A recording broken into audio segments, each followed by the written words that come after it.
Sampurasun Barai Cakra. Sebelum dongengnya dimulai, jangan lupa subscribe, tekan tombol lonceng, terus ditunggu juga nih like dan komen ya.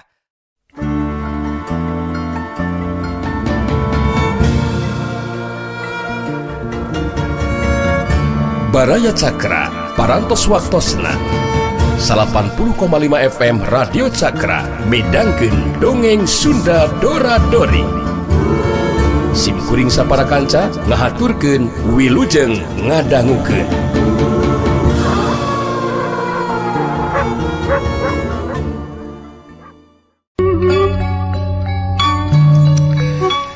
Dina babadamian kadua kalina si Gobang kacida di wawaleh ngaketuan kawasa dinahanaha nepi ka elehna ku pantar si Gobang atau ku si Belang anu pangawakanana leuwih leutik ti awak manehna, padahal dina ulin maimpo teh si Gobang geus sakitu maherna.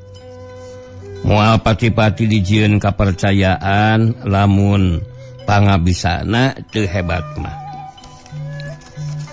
Pikeun ngaduruk hatena si Gobang. Kutuan kawasa diterangkeun yen pangna si Belang nulungan teh ka manehna. Eta teh lain lantaran tina nyaah atawa watir, tapi samata-mata kitu petana teh mangrupa hiji panghinaan pikeun si Gobang supaya kanyahuan sarta kasuraku balarea yen si Gobang teh nepi ka dayana pisan. Ngalakon dipapanggul ku musuhna, dipasrahkeun ka anu sejen dadaku nama supaya diubaran tatuna. Bogoh we ngadenge keterangan tuan kawasa kitu teh tanpa mikir panjang deui, jojol ditarima we, diteureui buleud sarta diaku benerna. Anu matak dina nyang hareupan si Belang ayeuna geus henteu deui di dasaran ngabantu dunungan. Tapi si Gobang boga maksud anu mandiri nyaeta rek mulangkeun kanyerianana jeung kawiwiranganana. Ieu sababna sanggeus manehna kaluar ti gedongna tuan kawasa anu tadi dipake babadamian. Si Gobang kalawan dibaturan ku si Bandi jeung si Kuje. Lain bae kaluar ti wewengkon kontrak miramare. Tujuanana rek ka kampung Cibalieur, hiji lemur anu pernahna antara basisir Sancang jeung kontrak miramare. Anu jauhna ti kontrakan teh nyaya we meureun 20 kilometer mah.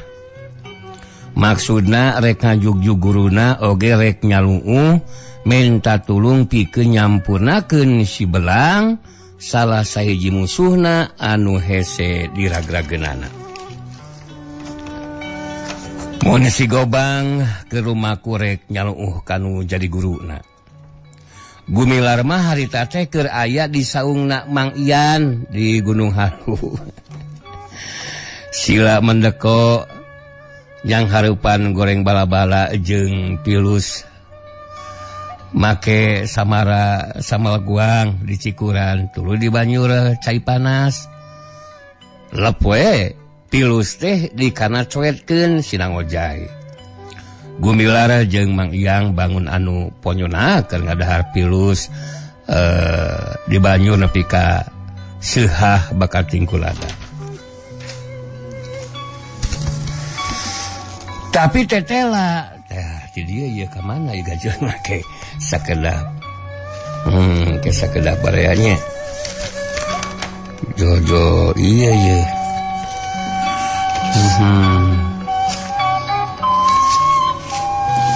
Ke sakedapnya.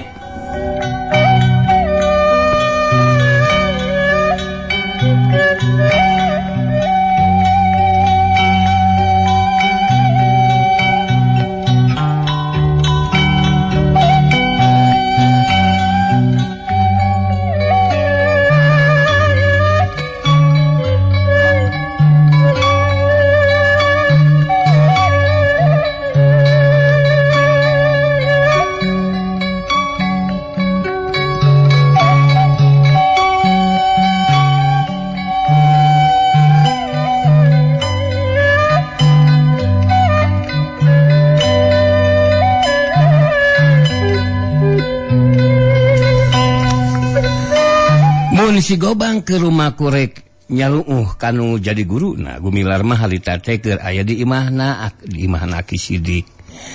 Sila mendoko nyang harapan pribumi anu ngahaja ngajakan ngadongeng. Geus lila Aki Sidik teh ari ngadenge mah yen di kontrak teh ayeuna muncul hiji jelema anu disebut si Belang nu tindak tandukna jadi pemujian Balarea. Lantaran lain sakali dua kali manehna ngayakeun tutulung ngabelaan rahayat anu pinanggih jeung kararepet. Babakuna mah dina nying hareupan kaganasan si Gobang sabaturna anu jadi ulon-ulona tuan kawasa nyaeta bangsa anu ngajajah zaman harita di lemah cai urang. Mimiti lama Aki Sidik teh teu barang openan. Lantaran cek pamikirna memang wajar oge lamun aya jelema heg wani tandang sanajan bari susulumputan. Rahayat detik teh geus kacida teuing nyang hareupan tekanan-tekanan batin nu dilantarankeun ku kalakuan si Gobang. Memang ku syariat mah buruh-buruh kontrak teh siga anu sarenang pisan hirupna. Bayaran menang beas katut kaperluan sapopoe disadiakeun ti jero. Nganyuk baik mah. Atuh hiburan teu kurang ti mimiti penca ronggeng jeung sagala diayakeun ngan orhen tunggal cenah teh bagal mah. Aya gaji brut mulnya. Tapi ari jero-jerohanna mah teu beda we ti hirup aya dina congo pedang. Kuli-kuli kontrak teh asa dikakaya pisan. Teu kaop elat ngahormat poho nyuplak dudukuina atawa seug kapanggih keur make senal atawa tarumpah geus lain dikieuna deui tuan kawasa ngamakna teh. Tungtung sapatu geus tangtu bakal ngagetruk kana cungcurungan jaba dicarekan lak-lak dasar. Lain saukur samet kitu wae. Tapi ditambah ku tajong jeung tampiling. Nyeta tajong jeung tampiling si Gobang sabaturna anu hayang kapake ku dudunganana.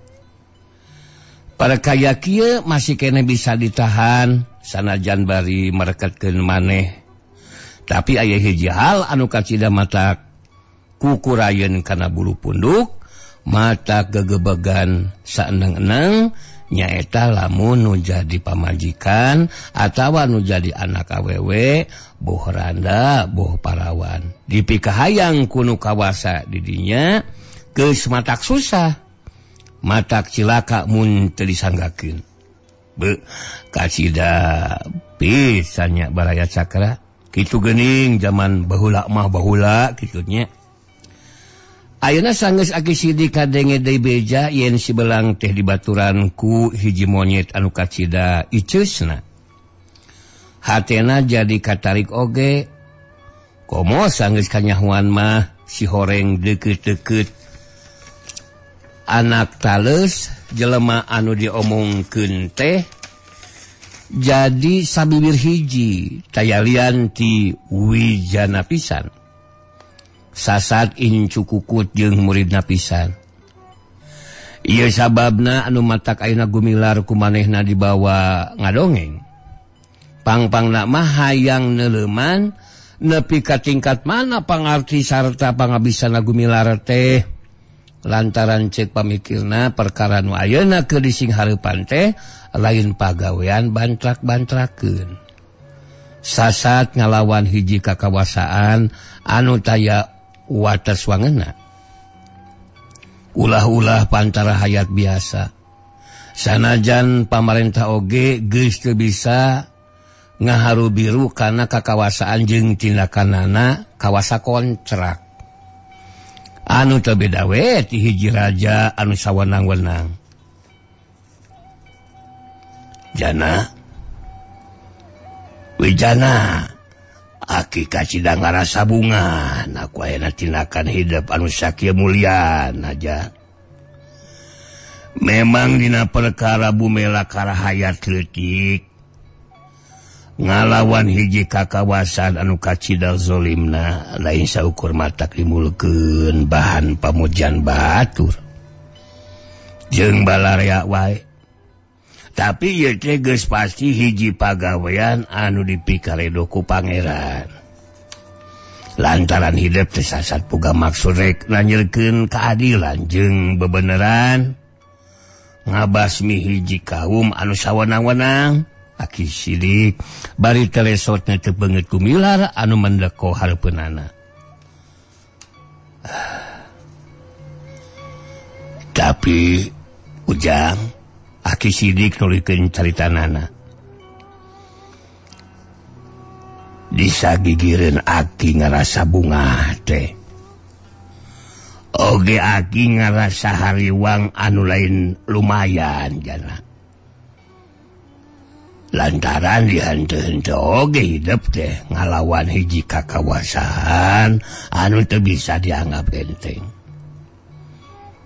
Kawasa kontrak teh ujang lain leutik-leutik kakawasaan.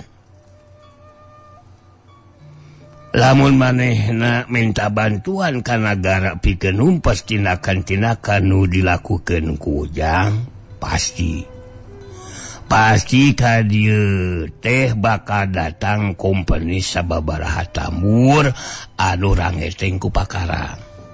Reg aki sidik ngarandeg kop kana sangki reseng cur nyecian cai ente haneut-haneut regot nguyup si ente. Abdi oge kaduh emutan kitu.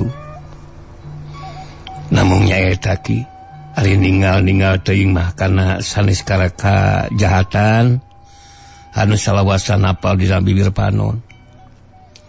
Hate teh teu kiat ki.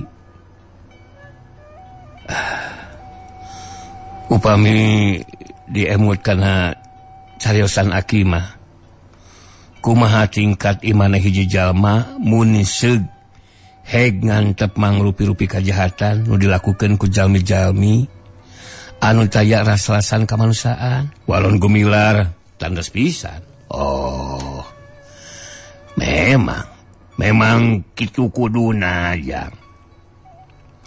Salaku mukmin sajati urang teh ulah boga sipkeun teh mangsa bodoh. Nganu dipake ka power teh ku kasalamatan ujang pribadi.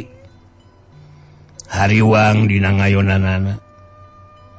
Temana hidup tina mujeng bobor karahayuan. Aki sidik netep dedeh kagumilar siga anu menta kayakinan. Ya tesawios aki. Margi abdi kekian teh tos gilig. Moal ngoretkeun nyawa asal kanggo nanyeurkeun keadilan sareng bebeneran ki. Oge abdi teh nu mawi kumawantun nentang sareng ngalawan kana kasawanang-wanangan tuan kawasa teh. Sanes bade umangkeuh pedalhur ilmu jemar pangabisa. Mung ieu mah samata-mata emut kana kawajiban ki. Kewajiban salaku jalmi mukmin anu sakedahna ngajalankeun amar ma'ruf nahi mungkar ki. Alus eta teh ja.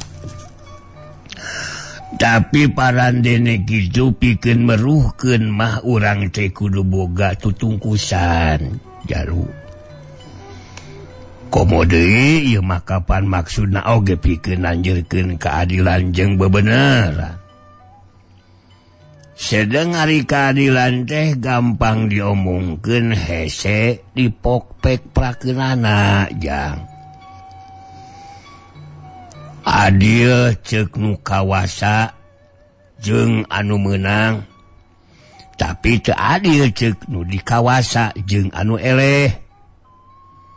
Anu matak dina enggoning hidup nanyeurkeun keadilan teh kudu karasa adil ceuk anu meunang jeung ceuk anu eleh ya. Sarta anu pokona mah anu dipikaredo ku pangeran nyatana Allah anu merbeng alam.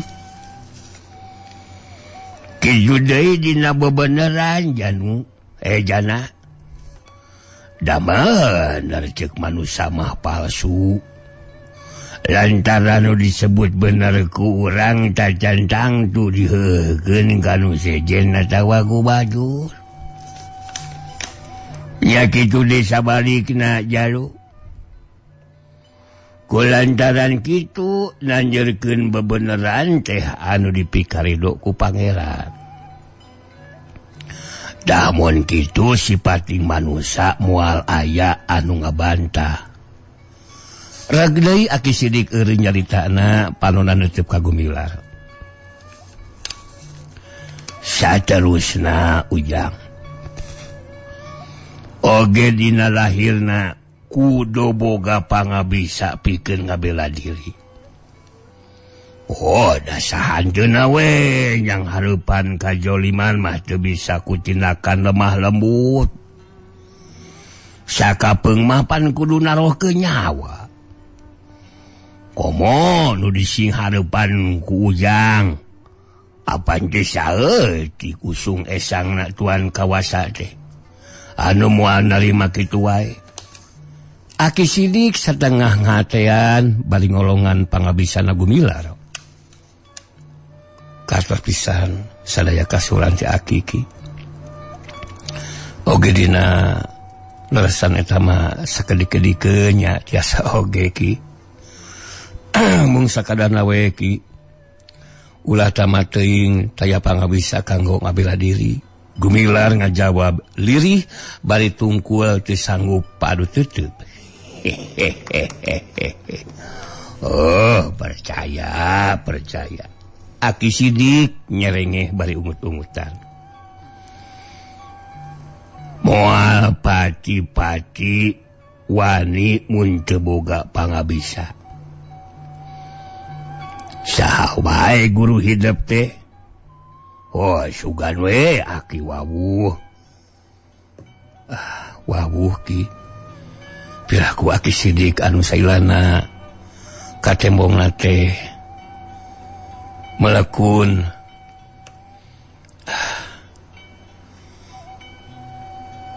nyanyekel tasbih make wawuh jeung jelema-jelema tukang menca gerentas sate Gumilar.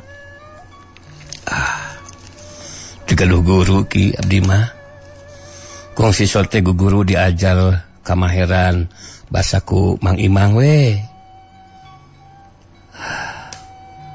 Oh, nyanya saha teh tuang Rama Ujang. Aki sidik tetela talete kawas anu panasaran.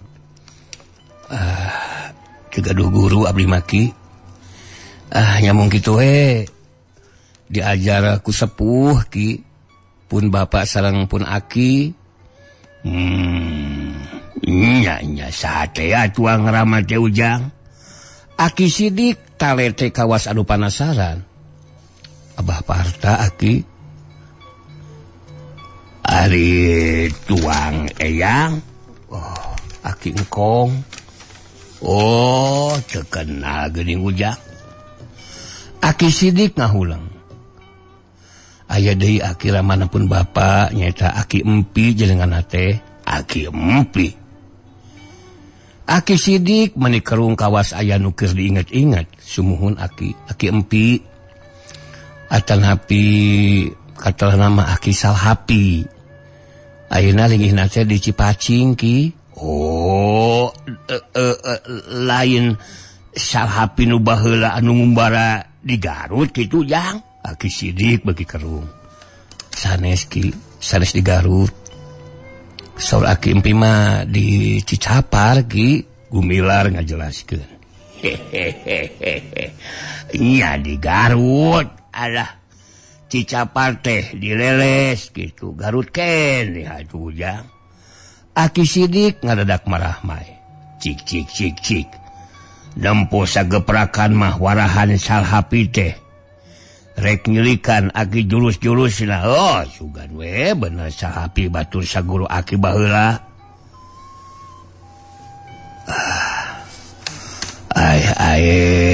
Baru ngarti ngerti karena urusan julu sagala pirah kuasa antenya jeung batur saguru deui hari ini kana rupa masa pamohalanaker nya bener aduh asa teu mungkin kitu tah hari ini kana rupa asa pijah jauheun Gumilar ngagerentos dina hatena pang-pang nama ngarasa kaget tapi kakagetna teh ngan ukur disidem we dina jero hate daluar nama estuning taya parobahan naon-naon bisinya Aki Sidik teh batur saguruna akina apan cek paribasa oge leuwih jero benang di teleuman hate jelema mah najan deet teu benang kakobet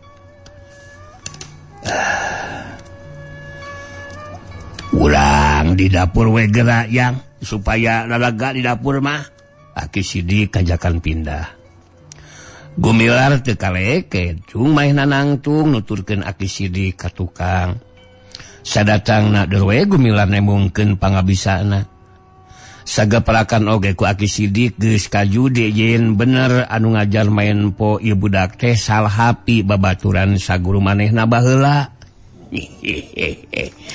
teu salah euy teu salah deui Sujang Aki hidup teh babaturan Aki baheula namrek pisan gerakan hidup teh dina pamonyet teu beda we jeung gerakan sahapi oge eta dina Cimande Buhun cek Aki Sidik terus noroweco bari nyaksian Gumilar anu keur hut-het nembungkeun pamonyet jeung Cimande Buhun alus Jang alah bener tah kitu yo hade bahaya dah cabok pamonyet teh itu tuh cik terbeda wati cabok sahapi Aki Sidik bari sila teh hut-het siga anu gehgeran ngan mung Mang Dani mah ngadon metakeun senam jumba-jumba daya kuno yeuna ditamahane keun lah salahnya ngadongengna ieu mah ye sedengkeun Gumilar parat pamonyet deui diteruskeun kana jurus-jurus Cimande Buhun tah heuleuh beset lah aduh mantap eta beset salhapi dina Cimande Buhun Jang alah mata di deui we tah kieu set tah kitu Jang tiapkeun siku ieu hat Aki oge baheula waktu dititah nyoba ku guru hampir-hampiran binasa tah ku beset eta teh memang bener kitu dah pinuh ku tipu Jang syukur hidup geus nyangking eta ilmu Jang euy Aki Sidik ngarenghap narik napas tah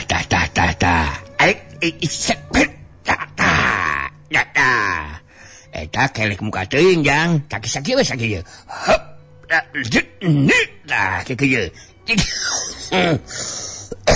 dupan lagi langsung batuk oge eta dampah sugu loba ting ka jero Jang kan eta cing nyekon tak ngare kuda-kuda mah cing wawag moal ari mata kemangaruhan mah ngan teu hade we bisi jadi kebiasaan nu hese dirobahna Jang Aki Sidik ayeuna mah make menerkeun gerakan Gumilar nu dianggapna kurang sampurna tamat jurus Cimande Buhun Gumilar deur we hut-het teu wudu Aki Sidik ayeuna mah rada bengong lantaran beda pisan jeung gerakan-gerakan anu tadi tah alus bener gitu tah sok lah kelanan duh Aki geus kolot ke huteh sakedeung langsung eungap ye batuk lah dan Aki nanya ari eta gerakan naon jalu eta teh Aki Sidik kaget barang mirengeh pasangan nu diteruskeun ku hiji tajong anu memang manehna teu wawu. Ieu teh jurus Tanjung Pura ki Tanjung Sabu Jagat karana teh. Tah ieu mah pamasian ti Aki Engkong ki. Walon Gumilar bayreg eureun sarengeh seuri ngahaja dikombinasikeun nyoba Aki Sidik sanyana mah naha bener nyaho atawa henteu. Wah, geus ajujang teu wau ah. Da lain bogana sahapi gerakan eta mah. Tapi hade oge ge jang. Jawara meureunya Aki Engkong teh nya jang. Aki Sidik tungtung nama nanyakeun Mang Dekong. Aduh ka atuh ki. Margi lalami nama abdi ngiring sareng Aki Empi di Cipacing ki. Menuju alit ya sok ngiring we ka Engki Engkong. Oh nya. Hade oge eta tajong Sapu Jagat teh ya. Tapi ulah dipake terus-terusan ari teu kasedek-sedek teuing banyak. Lantaran ringkuna naon bisa materi musuh teh ya. Oh seperti cabok pamonyet we. Kade ulah gana-gana wani make lantaran eta mah pasti ngahakan mata ya. Musuh bisa lolong ku cabok eta teh. Kitu deui Tenggelan jeung Beset Cimande Buhun eta oge ulah gampang-gampang digunakeun jang ya. Kecuali lamun pake kabang hemok jang. Alah lantaran diciptakeun ku sahapi ngaranna Tenggelan Samernyawa malah ku sahapi mah yang digunakeunana teh dikombinasikeun jeung Tenggelan Cabok Pamonyet teh gitu. Sarua we jahatna jeung Tajong Sapu Jagat teh jang. Gumilar teh nyarita naon-naon. Hatena nganyakeun kana pamanggihna Aki Sidik. Sedeng kamari apa namanya teh api-api taya kabisa. Anu mata ku Aki Sidik dibere julus ulin Kari jeung Madi ngan tacan tamat karek sababaraha julus wae. Nah tu kamar ujang nyarita teh teu bisa naon-naon. Boro Aki we mere ulin teh anu cetek bisa ya. Cek Aki Sidik bari nyelengeh seuri. Hapunten Aki, hapunten we nya. Alah sales abdi maksad ngabobodo ka Aki ki. Mung tina bakating ku isihin we ki, Gumilar sanduk-sanduk bisi Aki Sidik kumaona. Nya cenah naon adujang. Hidup masa gitu naon teh calakanana. Da Aki baheula ngalatih mah samode ngalatih si Jepli. Aya murid abah ngalatih si Sultan Mudi.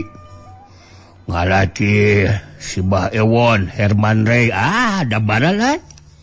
Gitu bisa nanti ngagulang gaper pamajikanana aja.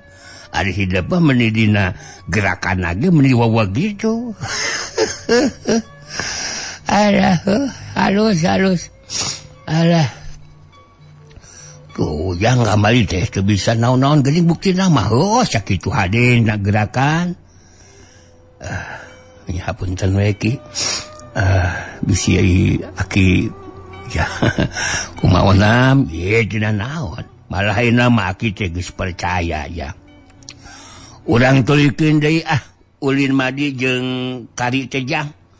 Nepi ka beakna dina Madi eueuh ulin kembang jang. Tapi loloba nama tenggelan-tenggelan anu tarik jeung kacida cepetna. Ari dina ulin Kari gerak leungeun kacida cepetna jang. Memang ilmu main po teh lili ibarat lautan anu taya tungtungna. Anu matak teu meunang jadi ujub. Ria tur takabur teu meunang saluhureun urang masih kena lobaan leuwih gitu. Bari deui we Aki Sidik ngulinkeun ulin madi sarta sanggeus tamat ditulikeun kana ulin kari sarta saterusna ditulikeun ku Gumilar nepi ka tamatna. Aki teh baheula ngaguru main poteh di luanjang.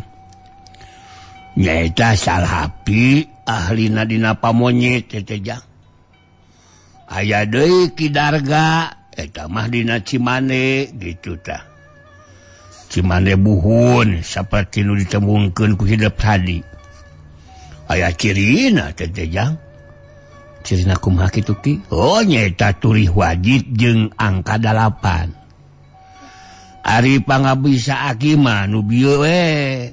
Aduh kateuing Ki Darga teh aya kene atawa geus eueuh kitu jang hoda geus hobol plangles deh.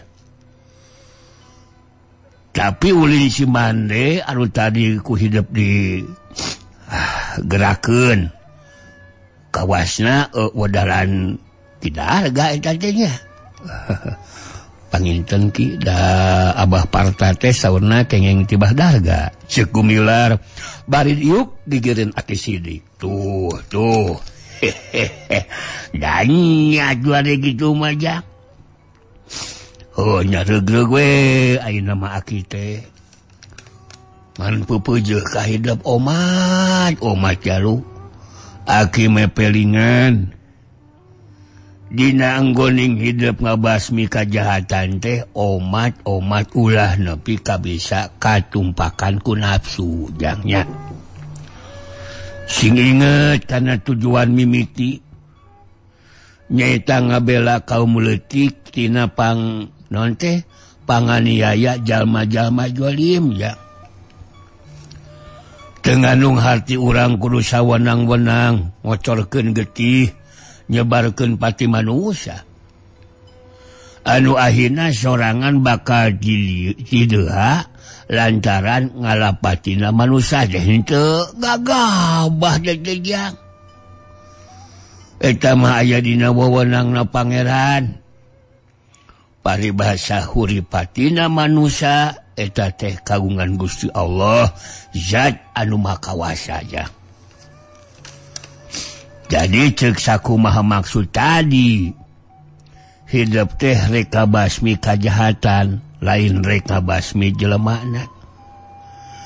Sabisa-bisa jelema jahat kudu diinsapkeun dina harti jeung ngarasa yen pecah kitu teh kacida salahna. Disadarkeun jang. Anu tungtungna heg bisa babalik pikir kitu jang. Lantaran lamun urang teu boga pikeun ngadalikeun nafsu dina prungna urang ngabasmi kajahatan teh engkena pasti bakal mengpal tina tetekon kabeneran jang. Leres Ki. Ngocorkeun getih jadi kebiasaan. Mateni manusia jadi kageueunahan. Tungtungna urang teh ye jelema jahil. Dengki kaniaya sok sanajan ditujukeunana malulu ka jelema jahat jang. Ari jelema jahat teh ya geus pasti bakal kakeunaan ku paribasa. Moal tulus teh jalma anu utama lamun jaya ka pabada jalma. Tegasina ujang jalma jaya masuk katulah gitu. Reg deui Aki Sidik ngarandeg bangun aya di pikiran satapok deui. Ujang anu jadi padoman nyaeta tungtunan Kangjeng Nabi Muhammad sallallahu alaihi wasallam. Geuning anjeunna mah ka kaum musyrikin anu nyata-nyata ngamusuhan sarta salilana boga karep rek ngabinasa. Anjeunna mah tara ngadoakeun goreng jang. Malah anggur ngadoakeun ka Gusti Allah Mugi-mugi jalma anu kitu teh sing dibukakeun hatena, dibalikeun pikirna supaya jalma anu soleh sarta taat ka pangeran. Tapi tobat ujang, aki teh tu pisan mamatahan jajangnya. Teu mamatahan hiber kaheulang atawa mamatahan wajai kameri. Ngan ieu masa mata-mata kajurung kukanya we ka hidup ya. Bongan aki ka hidup geus asa-asa deui. Aki nyahna ka hidup teh geus asa ka inju pribadi ya. Komo deui ayeuna. Ayeuna mah kanyahoan yen hidup incuna kisal hapi. Oh, dulu sapa guruan aki. Nya sarua we atuh jeung ka inju sorangan ya. Reg deui aki sidik eureun nyalitana. Panona neuteup ka Gumilar, teuteup anu ngandung kanyaah jeung kadeudeuh anu taya wates wangeunna. Nya Gumilar cengkat, prok paneunteup jeung aki sidik, lu Gumilar tungkul, geurendeng maehna ngajawab, sorana anca semudah reda. Katampi aki. Sadaya piwejang aki ku abdi sejadi amutkeun pisan ki. Mugi-mugi abdi sing tiasa ngajalankeunana. Oge hatur nuhun kana kawalas aki sareng nini sanaos abdi oge tos teu asa deui ka aki sareng ka nini. Asa ka nini sareng ka aki pribadi we. Oh nya syukur ujang kasep bageut. Eta pisan anu dipiharep ku aki jeung si nini teh. Boh aki, boh nini. Di dieu teh sasat nu ngeulis teh sanak teu kadang jaluk. Ke baraya-baraya acan. Aya oge anak aki lalaki, oh baheula teh ditinggalkeun. Duka hirup keneh, lu geus taya dikieuna. Ku aki ditamelarkeun. Walon aki sidik bari ngaret talawang panto dapur anu malongo saterusna manehna ngahulang saila-ila kawas anu jauh paninengan. Riuk beungeutna netelakeun yen manehna ngandung Rusiah anu saila ieu disumput salindungkeun. Rusiah naon saurang oge moal aya nu bisa neguh iwa dili sorangan anu nyaho. Tak gitu jang. Alah, teguhan teu jang. Ingat masa baheula agi teh. Aduh. Baraya cag aki jeung Gumilar anu keur uplek ngobrol. Ayeuna urang toong kumaha si Gobang. Tah. Harita si Gobang keur mendoko hareupeun guruna nyaeta Pamajid. Di kampung Cibalir mah maehna teh minangka saehu jawara luar jerona. Jasmanina padat ku ilmu anu hese pitandingeunana. Sedengkeun rohanina geus cukup digemleng ku rupa-rupa ilmu batin nu teu kurang ampuhna. Anu ngajadikeun dina aya enjoyna lamun seuk dibandingkeun jeung kailaharana manusia. Geus 2 poe si Gobang murihit kanu jadi guruna menta dipangmaleskeun ka nyeri lantaran dirina ngalakon bisa diragrageun malah dipacundang ku hiji jelema andar-andar anu umaku make ngaran si Belang anu baju jeung telegosna tina kulit maung sancang. Ngan teu ku hanteu harita keneh